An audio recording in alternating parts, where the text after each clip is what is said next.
time to play. You're off the roller coaster. You got the facts, so talk to Max. I'm Max Whitehead, your employment law expert, bringing you a series of real-life employment stories. This episode, Milos Misery. This true story is currently before the judiciary, therefore the identities have been changed and the story dramatised. A ringing cell phone can stir up a lot of different emotions in different people. Perhaps a lonely person or someone anticipating a big career opportunity would be thrilled. If you're hearing it in the movie theatre, you may want to start throwing popcorn. But if your name is Milo Cobb, a phone call is synonymous with sheer dread. It wasn't Max Whitehead who made his stomach twist. No, Max was a decent sort of guy, and under different circumstances, Milo might not have minded getting a call from him. It was just over the past few weeks, Milo's brain had become associated with Max bringing bad news. Picking up the phone felt like a world had jerked on its axis. Choosing to answer felt like a belt across his knuckles. "I'm really sorry, Milo." Milo swallowed back the bile. He had known, so why did he even bother pick the phone up? "I've had an email from their employer's lawyer, and they're saying that they've made a decision. They're going to dismiss you. I'm sorry, Milo." He paused, breathed in and out slow, deep breaths. Through gritted teeth, he asked, "Which one of the allegations did they fire me for?" Max made an uneasy noise through the phone. He didn't want to say, and Milo couldn't blame him, because even though he had asked the question, he wasn't sure if he wanted to hear the answer. "All of them," Max said. "Misappropriation of company goods, dispatching goods without sending an invoice, and sexual harassment." Max continued talking. He spoke of taking the case to the courts and suing them for unjustified dismissal. He talked about getting Milo off once and for all. How could Milo listen? He was a million miles away, his head brewing with thick, hopeless fog. He was innocent. He knew he was innocent. How had it come to this?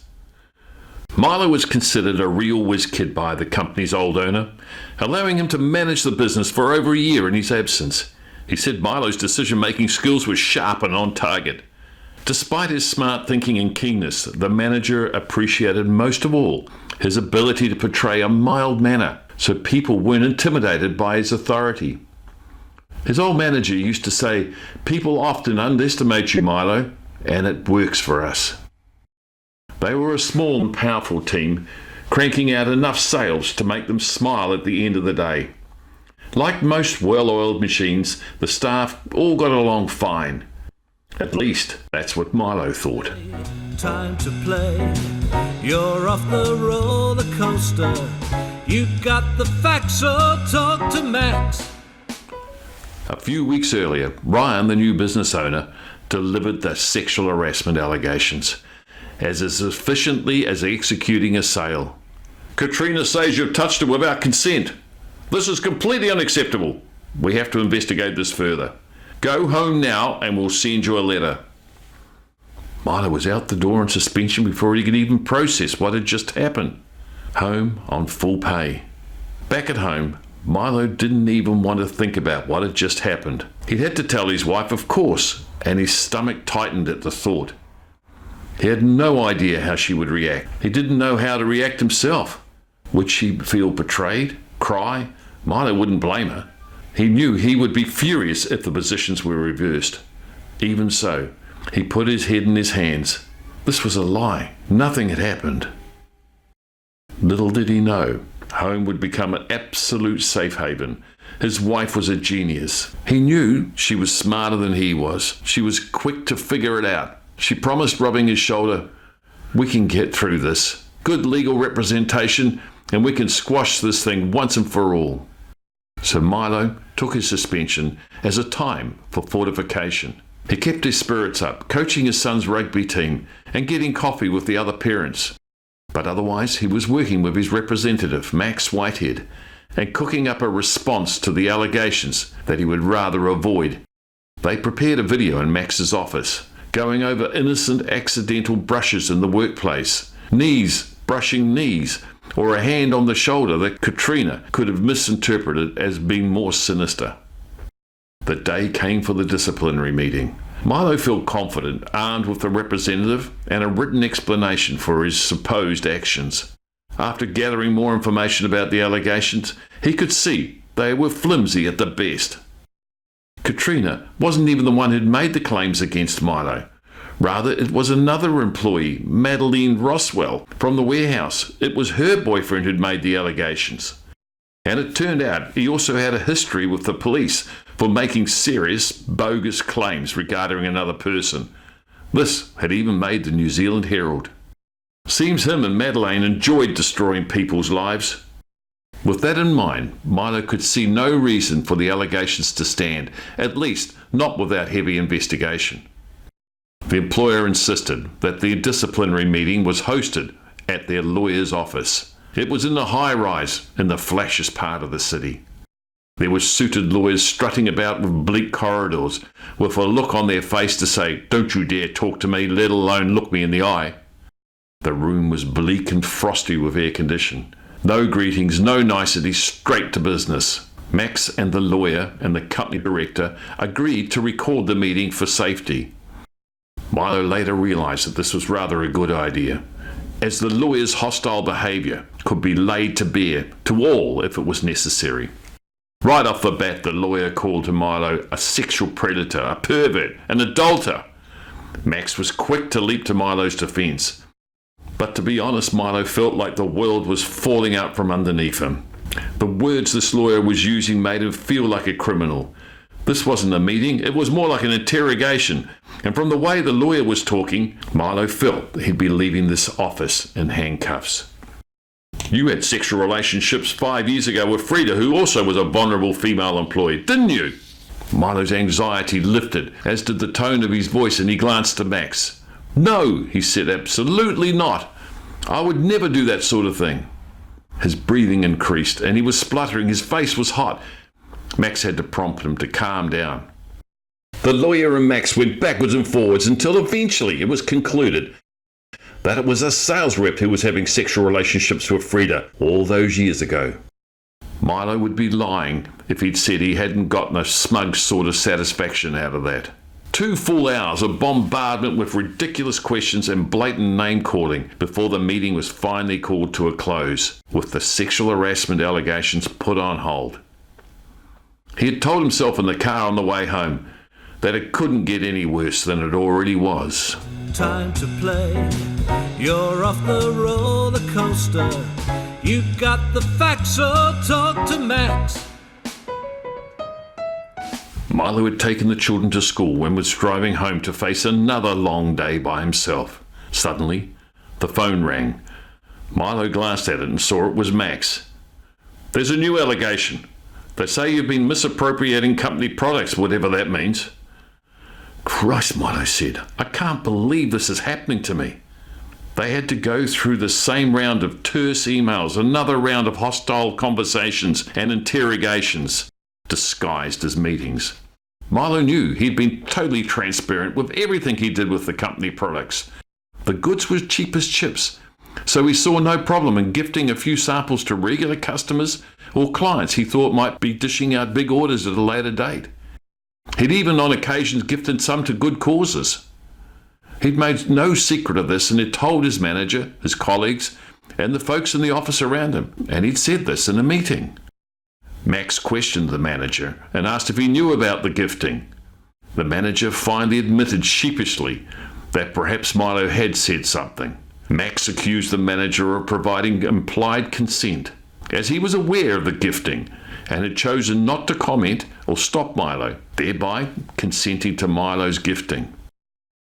It should have infuriated Milo that his manager would smear the facts, but in truth he was relieved. He could see the lawyer taking notes. He also saw the embarrassed flush on his manager's face.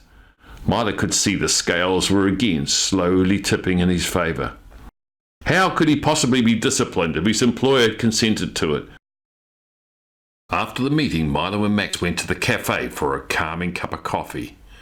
Hours of hard-hitting words had worn Milo down. His exhaustion again started to give way to self-doubts. Was he really a monster, as they said? Max reminded him of his defence and said there was a good chance that he may get exonerated from his second allegation. The words comforted Milo, but however, there it was again, another allegation put on hold. Then came allegation 3. Time to play. You're off the roller coaster. You got the facts, so talk to Max. Milo wanted to hit his head against the wall until everything made sense. I can't believe this is happening to me. It was a stupid claim. A whole load of nothing about how Milo hadn't invoiced a client for goods that had been dispatched. They're just throwing anything at you and hoping that something sticks. But who cares, Milo said, in another bout of despair. Who honestly cares this much to go to these lengths? It's a good thing, Max placated. Do you know what this means? It means they're getting desperate, and they're now starting to look desperate. You're going to get through this. A few days later, Milo was feeling more positive. Why? Because he'd done his own investigation. He'd contacted a few outside contacts that were related to his work. He discovered that Madeline from the warehouse had dispatched the goods, but had never documented them. Again and again, Madeline's name had come up. It's too coincidental that Madeline was involved in all these allegations, Max said, especially taking into consideration her boyfriend's form from setting up another innocent person. It is now becoming more plausible that Madeline may be responsible for all these allegations, Max speculated. 3 allegations, 3 explanations, all that should have exonerated Milo. Now all 3 of these were on hold while Milo waited for that dreaded phone call telling him that he was fired. Time to play. You're off the roller coaster. You got the facts, so talk to Max. Max's phone call telling Milo he was dismissed should not have come as a surprise. The employer's actions were consistent from the outset. They were determined to dismiss Milo one way or the other. Why did they do this to me? Milo asked himself. What's behind all this? Was Max right? It was always Madeline. What would she get out of this? She was unlikely to ever be promoted into my job. So what was behind this? You know, that's my career, my reputation, 10 years of hard work for this organisation. Finished, gone, flushed away. How do I apply for a job when I can't explain what ended my managerial role of 10 years? I know, I won't tell the employers where I've been for the last 10 years. But who would ever give me a job back into management after 10 unexplained years on my CV? And of course, I've got no formal qualifications. I'm just finished, as I'm now branded as a sexual deviant and a thief. I have no choice but to fight this. I have to clear my name. Max will help me. But he needs to be paid. And how do I afford that? I don't have an income. Oh my God, how are we going to manage paying the rent and feed the family on only one income? Milo, then and there, decided to start a lawn mowing business. He was determined to raise the money and take this injustice to the Employment Authority. Time to play. You're off the roller coaster. You got the facts, so talk to Max. I'm Max Whitehead, your employment law expert. Milo's case is currently before the Employment Relations Authority, awaiting an investigation hearing. I will now analyse the situation and speculate where this matter should land when the authority hands down its determination. Let's first look at the allegation of sexual harassment. There were a lot of mitigating circumstances that compromised the employer's case. For example, the person that Milo was alleged to have harassed actually never raised any concerns regarding Milo's behaviour. In fact, it was a person from outside the business who had laid the complaint. For 7 years, Milo had been working closely alongside Katrina, probably inadvertently touching her, but she never ever made a complaint. She even said in a statement that Milo was probably unaware he was doing it. The courts in the past have said unless the behaviours are extreme, the complainant has an obligation to notify the alleged harasser that their behaviour is not welcome. This never happened in Milo's case. What the employer should have done was to notify Milo that his inadvertent touching was inappropriate and it had to cease. But they never did that. They went straight to dismissal.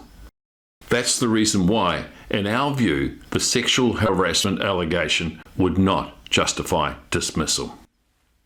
Now let's look at the second allegation of misappropriation of company goods. This relates to Milo gifting low-cost goods to other parties. Primarily, Milo's gifting was to customers and potential customers with intention of promoting business, something the sales reps were allowed to do. But the fact that his manager was aware of the gifting and did nothing about it is a genuine reason why Milo has a right to believe his gifting was condoned. In our view, because of the implicit consent, it's likely the employment authority will deem the dismissal as unjustified. Now, Milo also conceded that he had occasionally gifted friends that were unrelated to the business some of those goods. In our view, Milo should have sought permission before gifting goods to individuals that didn't benefit the business. If the employer on that occasion had have given a warning, it's our view that it would be justified. Now let's look at the third allegation of failure to prepare an invoice for goods dispatched. Now this is a reasonable allegation to raise on the surface. However, had the employer undertaken a thorough investigation, it would have discovered that Madeline from the warehouse had failed in her responsibilities. In our view, this allegation would fail miserably because Milo was not responsible for the failure. Taking all three allegations into consideration and the test of a fair and reasonable behaviour of an employer in such circumstances, it's our view that the employer will be deemed to have unjustifiably dismissed Milo. Now, taken his senior ranking in the business and the particularly arduous and difficult process they put him through, and I would even call it torturous process they went through, it's likely Milo would be awarded a high rate of compensation. Time to play. You're off the roller coaster. You got the facts, so talk to Max. I hope you found this podcast interesting and entertaining, and if you did, let us know, as I'm poised to bring you a whole series of real employment stories like this one. So, until next time, this is Max Whitehead, your employment law expert, signing off. You got the facts, so talk to Max.